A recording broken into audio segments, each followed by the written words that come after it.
Hi, my name is Angela McCoy. This video is being done as part of the FIU-MSMIS Technical Library Project, as required by Professor Kaleem's 6222 course. The purpose of this video is to discuss, demonstrate, and compare remote access software. Imagine someone calls you with a problem they are having with their computer and would like you to help them solve it.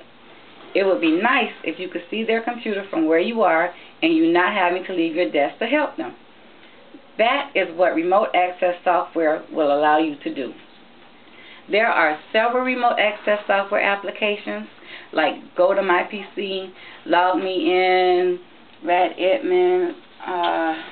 There's quite a few. Today I'm going to discuss RealVNC and compare it with another application. RealVNC stands for Real Virtual Network Computing. It is a server and client application. The computer that you're looking at is the server, and the client computer is the one that you're using to look at the other computer. Or is that the other way around? No, that's right. In order to use RealVNC and most other remote access software applications, you must have an established connection. Be that connection through the network or over the internet. But there must be an established connection between the server computer and the client computer. There are 3 editions of RealVNC. Each edition provides different features and support levels. There's the free edition, which is free, which provides no tech support, but there are frequently asked questions, troubleshooting pages, as well as mailing lists that you can use to help you solve problems. Then there's the personal edition, which is geared towards small businesses and for home use. That edition will cost you about $30 per PC. There is a dedicated support line. You can call via telephone or email to receive support. Then there's the Enterprise Edition, which is geared towards bigger businesses and large enterprises. That will cost you about $50 per PC. It also has a dedicated tech support service via telephone or email. The features that are included, I'll start with the Enterprise, are the integrated session security. They have platform native authentication, one-port HTTP and VNC, HTTP proxy support, a desktop scaling, cross-platform interoperability, file transfer, integrated address book, chat, deployment tools, and it allows for free upgrades. The personal edition has those things as well, except for the platform native authentication. I think that's not included. Now with the free edition, pretty much what you get is remote access. But for the most part, for most remote access software, that is what you want, to be able to access another's computer and provide tech support without leaving. So it is a good thing to have if you want to do remote access. Okay. Now, as far as the installation, it is fairly simple. I call it next, next, next. And I'm sure it's simple because we're on a network and it's already been configured and everything. But you can download the installation portion from the RealVNC website, which is realvnc.com. And you can do it. The free version is free. The other personal and the Enterprise Edition, you can do those on a trial basis before you pay to make sure that you like it. For us, the VNC installation is here. And all we have to do is just click on the icon for the RealVNC, and then it's next. Will you wish to install? Yes. Then you have a wizard. You just follow the steps in the wizard. You welcome next. You have the license agreement. You can read it. I'm sure most of us don't, because you need to say yes if you want to use the software anyway. So you just click yes. Then you have to select your destination directory, where you want it to install to. Here we're going to put on the C drive and the program files. Then you click next. Then you decide what it is that you want to install, the components.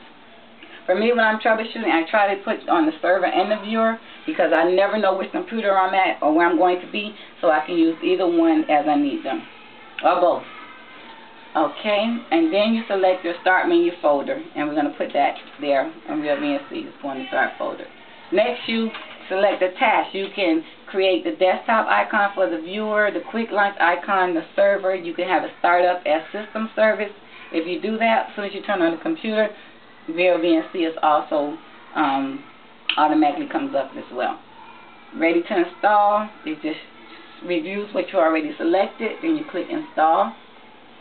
information. You can go ahead and read that if you want to, but just again, you got to do it. So it just provides information on the components that you're doing, the acknowledgement of the software, you're agreeing, and it gives you like a script. I can't even read that right now. But at any rate, you got to do next in order to go any further. So next. And then you finish your setup. You have to start the computer over to restart in order for the installation to take place. For the sake of time, we're going to say that we already reinstalled the, we already restarted the computer and we're ready to go on.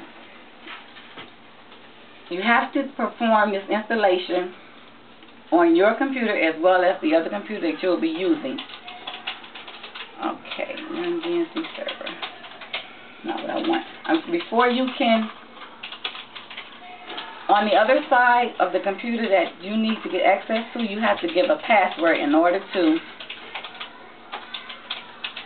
show user properties, in order to connect. So when it's installed, you're going to get another window the first time you try to sign into RealVNC asking you to put in a password. Once you do that, you type in your password, you hit apply, and then you hit OK. Okay, and then that would automatically start the VNC software that allows someone to connect to your computer at that point. Once the installation has been completed on both sides, that's when you are able to connect remotely. And of course, you will need to, because you will be getting a telephone call if you're providing any kind of tech support service or you're on a help desk or anything like that. Okay, for argument's sake, we're going to say that the computer that's behind me is all the way across town. The person is calling, they need help. VNC has already been installed on their computer. And she's going to tell me, okay, yes? You can't do what? Okay, can you please click your VNC? And then I'm going to go through. You can stay on the phone with me, or either I'll call you back when we finish. But you'll see what I'm doing, so if you have any questions, you can let me know. Okay? All right, I'll call you. All right, hit your VNC, please. Thank you. Okay. Now, on her end, on the client's end, she has clicked her VNC, is in the bottom of her right-hand corner, and she is ready for me to make connection with her computer. On my end, I have to use the VNC viewer, type in her computer name, and we're on the network, so the connection is already established, and click OK. I have to enter the password that's on her computer in order for me to gain access to it. Once I enter that password, click OK, her desktop automatically appears on my desktop, and I can provide any type of tech support services that are needed at that point. And so she can watch me and do, so therefore she has that same error, she understands how to fix that. Or she could not watch me, and then I can call her and tell her that everything's fine. Either way, once the problem has been fixed, on her end, what she would do is click on her VNC, because when she gave me permission to connect, it popped on the bottom right-hand corner. When the problem has been solved, what she does is just right-click on that VNC icon and close the VNC. Once she does that, that closes the established connection, and I no longer have access to her computer. So RealVNC is a real good thing to have, or new remote access software to provide tech support without you leaving. And with the price of gas these days, that is a good thing. Okay, as far as comparison, I chose the Radmin to compare to the RealVNC because they have a lot of the same features, and Radmin provided a 30-day free trial that allowed me to look at the software. The major difference that I found is that Radmin allows you to do other things, like they have that unlimited address book. They the file transfer is pretty much the same. The download and upload of doing some things, it was a little different, and you could still drag and drop, and the filter, the browser, it was just a little bit different, but my main focus was I was still able to access another computer without leaving and providing tech support. And I think that's the advantage of remote access software. If you have any questions about RealVNC, you can go to RealVNC.com, or if you're interested in Radmin, Radmin, they also have a website, Radmin.com. Alright, I hope this video provided you with some information about remote access software, and hopefully it will help you when you're doing tech support if you don't have to leave and not waste any gas. All right. Thank you.